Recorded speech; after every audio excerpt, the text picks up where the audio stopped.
जिस योगी का सद्गुरु ही एकांत देश है, ऐसे ब्रह्मचारी योगी को आरुणि, उपमन्यु, सत्यकाम एवं लक्ष्मण जैसे ब्रह्मचारियों को अपना आदर्श बनाना चाहिए। उन्हीं की रहनी सहनी कथनी करनी को लेकर सद्गुरु की अध्यक्षता में ध्यान योग का संपादन करना चाहिए। प्रभु ने इन मंत्रों में सर्वप्रथम बाह्य साधनों की बात की है, क्योंकि ध्यान योग के बाह्य और आंतरिक दो प्रकार के साधन हैं। उनमें से कोई एक भी साधन नहीं है तो ध्यान योगी सफल नहीं हो पाएगा। जैसे रोटी पकाने के लिए जल, आग, ईंधन में से एक ही न रहे तो रोटी नहीं पक सकती, उसी प्रकार यदि कोई आत्म जिज्ञासु है और उसे सद्गुरु की अध्यक्षता मिल गई है, किंतु ब्रह्मचर्य के अंगों में से कोई एक ही अंग न हो तो सफलता नहीं मिल सकती। सद्गुरु की अध्यक्षता में रहने के उपरांत भी मैत्री होने की संभावना बनी रहती है, क्योंकि वहां भी तो सजातीय वृत्तियां ही हैं। सद्गुरु के भक्त भी वहां आते हैं, उनकी आओ भगत भी समय अनुसार करनी पड़ सकती है, तो कहीं उनके प्रति अपनत्व की भावना न हो जाए, इसके लिए सजगता की विशेष आवश्यकता होती है, क्योंकि वे भक्त उच्च कोटि के साधक के तप तेज को देखकर उसके प्रति आकर्षित होते ही हैं। कहीं ऐसा भाव न हो जाए कि ये हमारे को बहुत आदर दे रहे हैं, अतः उस आदर सम्मान को अपना न मानकर सद्गुरु का ही माने और मान सम्मान में न फंसे। उनसे अनासक्त रहें, समाचार भी न करें कि आप कैसे हैं, आपके बाल बच्चे कैसे हैं, इत्यादि इत्यादि। इसके लिए थोड़ी सी कीमत चुकानी पड़ेगी कि वे उस साधक को मान सम्मान के साथ जो धन दान भी दे सकते थे, जिससे उसके लिए परिग्रह करने की भी संभावना हो सकती थी, अब वह नहीं होगी और वह साधक के हित में ही तो होगा। यदि औपचारिकता से भी कुशल क्षेम पूछा तो साधक मन से तो उन भक्तों के घर में प्रवेश कर ही जाता है। ऐसा होने पर मन उन भक्तों के घर से उनके कुछ दूषित संस्कारों को लेकर अवश्य आएगा। ऐसा नियम है कि वेश्या के मोहल्ले में जब मन जाता है तो काम लेकर आता है, वैरी के घर में मन प्रवेश करता है तो क्रोध एवं द्वेष लेकर आता है। इसलिए साधक सदा सावधान रहें। प्रभु श्री राम ही जिसके सद्गुरु होते हैं, वैसे ब्रह्मचारी लक्ष्मण ने अपनी पवित्र भूमि चित्रकूट में भक्त भरत को भी अपने पास फटकने नहीं दिया है, प्रवेश नहीं करने दिया है। यही नहीं, भगवती माँ सुमित्रा को भी उसने प्रवेश नहीं दिया है। अयोध्या के लोगों की तो बात ही क्या, उस ब्रह्मचारी ने ब्रह्मचर्य के नियमों का ऐसा घेरा बनाया कि महात्मा भरत, शत्रुघ्न और सुमित्रा भी उसे तोड़ नहीं पाए, अर्थात एकांत में मिलकर उन्हें समाचार करने का अवसर भी नहीं दिया। यहाँ तक कि प्रभु श्री राम के द्वारा भेजने के उपरांत भी जहाँ सारी माताएं हैं वहाँ से प्रणाम करके चला आया। उर्मिला की तरफ तो देखा भी नहीं। उसे इन सब से भय है कि किसी से मोह हो सकता है तो किसी से काम। इसलिए प्रभु ने कहा, विगत भी अर्थात ब्रह्मचारी योगी यदि अपने नियमों में रहता है तो अभय हो जाता है। जगत एक तरफ और वह एक तरफ होता है। बहुत से साधक औपचारिकता निभाने में ही असफल होते देखे जाते हैं। जिस प्रकार भगवान वज्र से भी कठोर हैं और फूल से भी कोमल, उसी प्रकार साधना काल में साधक का हृदय वज्र से भी कठोर होना चाहिए। सद्गुरु को जीव नहीं कह सकते, किंतु जीव अर्थात विषयी तथा साधक एवं सिद्ध उनके पास रहते हैं, लेकिन वह ब्रह्मचारी योगी सबके बीच में अकेला होता है। वस्त्र भी शरीर पर उतना ही रखें जितने में काम चल जाए। सर्दी, गर्मी और बरसात के उत्पात से घबराएं नहीं, तब से तो शरीर निर्दोष होता ही है, और निर्दोष भगवान के लिए शरीर भी तो निर्दोष ही है। भगवान निर्वस्त्री हैं, अतः साधक निर्वस्त्री होकर रहे। मर्यादा के लिए ही वस्त्र पहने, न कि श्रृंगार एवं सुख के लिए। भगवान निर्गुणी हैं, एकाकी हैं, सबके हृदय में रहता है, लेकिन किसी के गुण दोषों से लिपायमान नहीं होता। वैसे ही साधक सबके बीच रहे, लेकिन किसी के गुण दोषों को न देखे। वह योगी किसी से भी भयभीत न होवे, क्योंकि किसी के द्वारा भी अपना संस्कार ही सुख दुख का हेतु होता है। प्रारब्धवश ही अष्टावक्र गुरु आश्रम से निष्कासित किए गए। उपमन्यु का गुरु आश्रम में भोजन बंद कर दिया गया, किंतु उन सद् शिष्यों ने कभी भी उनमें दोष दर्शन नहीं किया, न उन शिष्यों ने गुरुदेव से शिकायत ही की।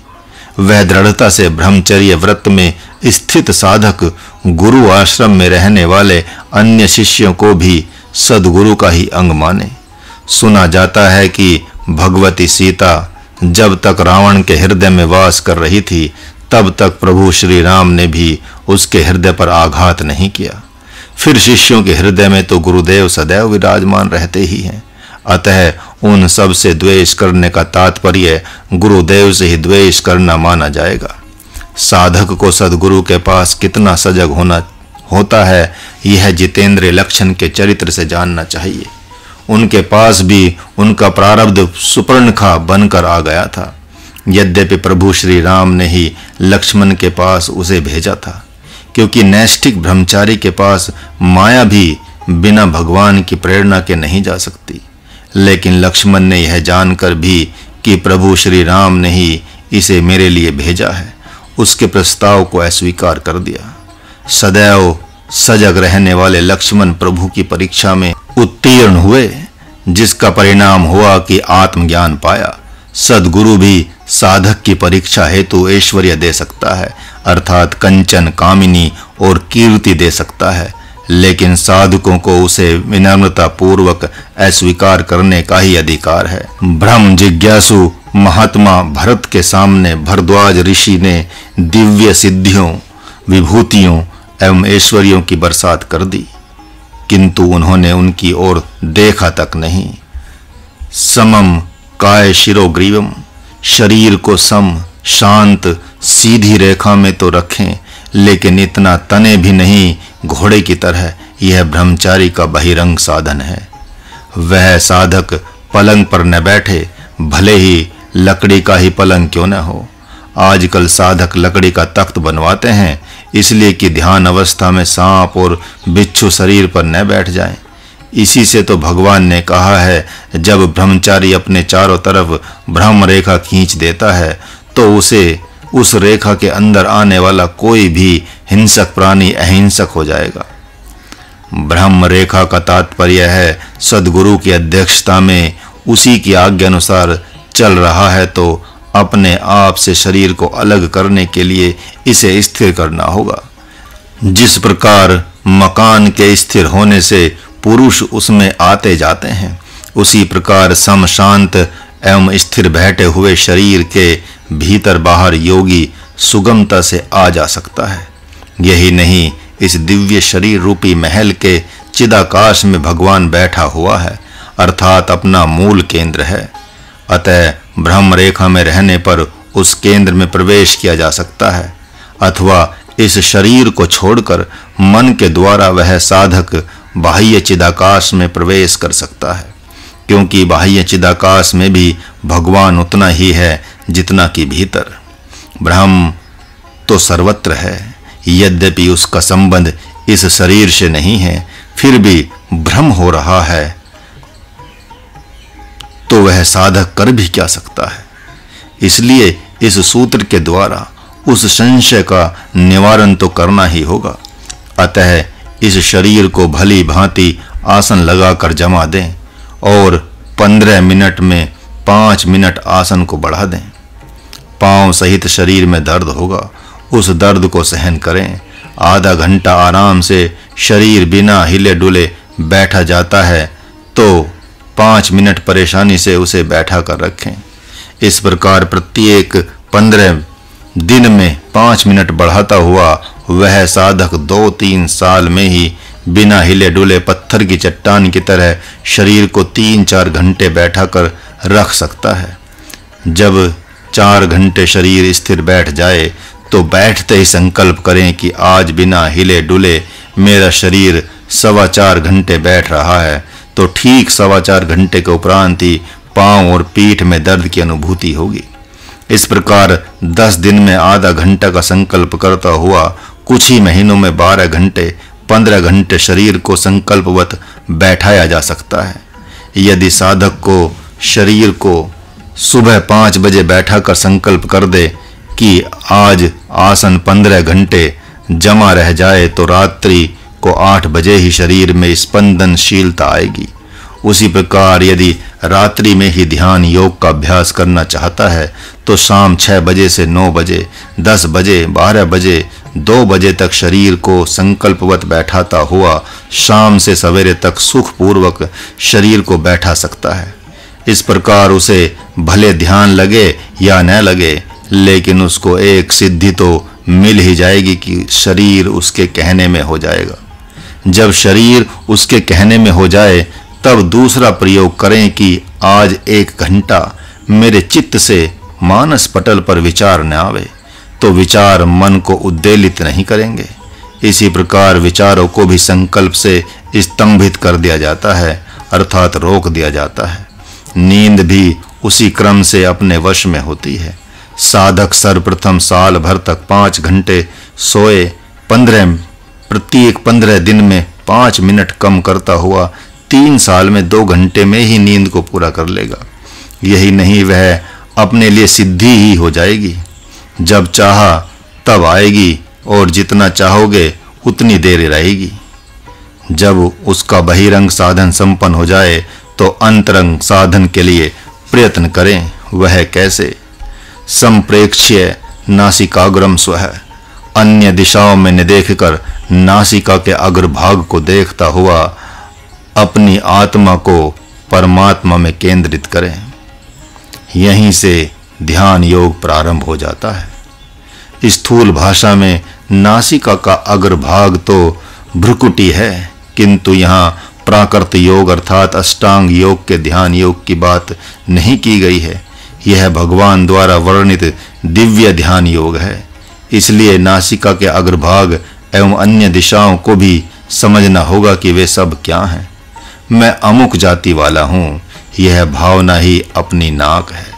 इस अहंकार को स्वीकार किए रहना ही अन्य दिशाओं की तरफ देखना है तथा आत्मचिंतन ही नासिका का अग्रभाग है। मैं सिद्ध या साधक हूँ, यह भावना ही अपनी नाक है।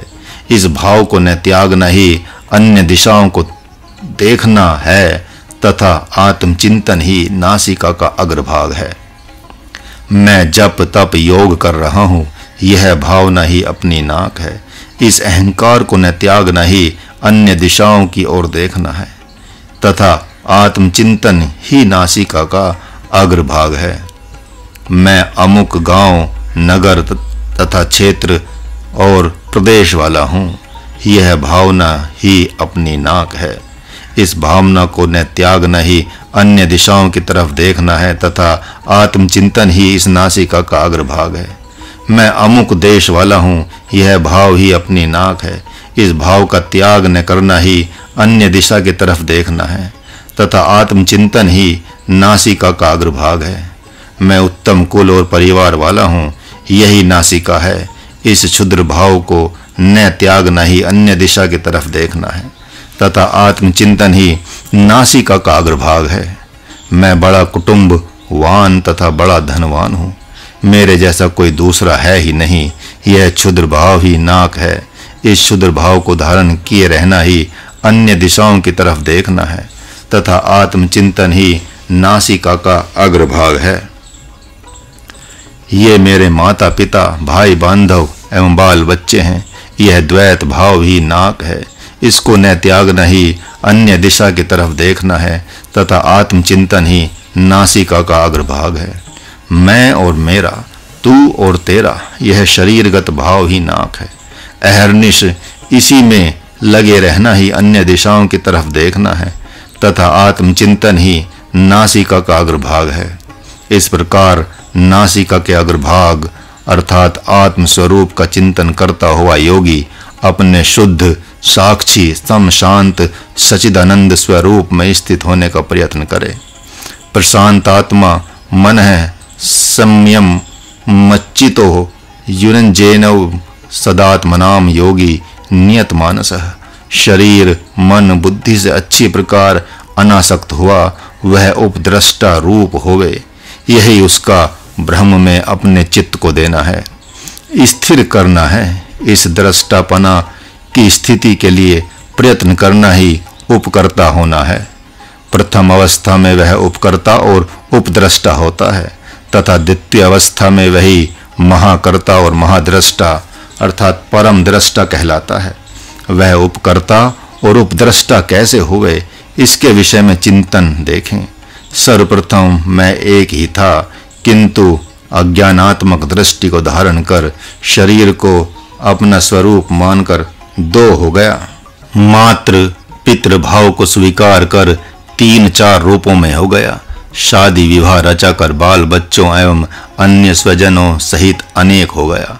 अब अनेक से एक हो रहा हूँ, क्योंकि न मैं शरीर हूँ, न मेरा मन है, न मेरी बुद्धि है, न मेरा चित्त है, न अहंकार है और न ही मेरे कोई माता पिता भाई बांधव बाल बच्चे एवं अन्यान्य स्वजन ही हैं।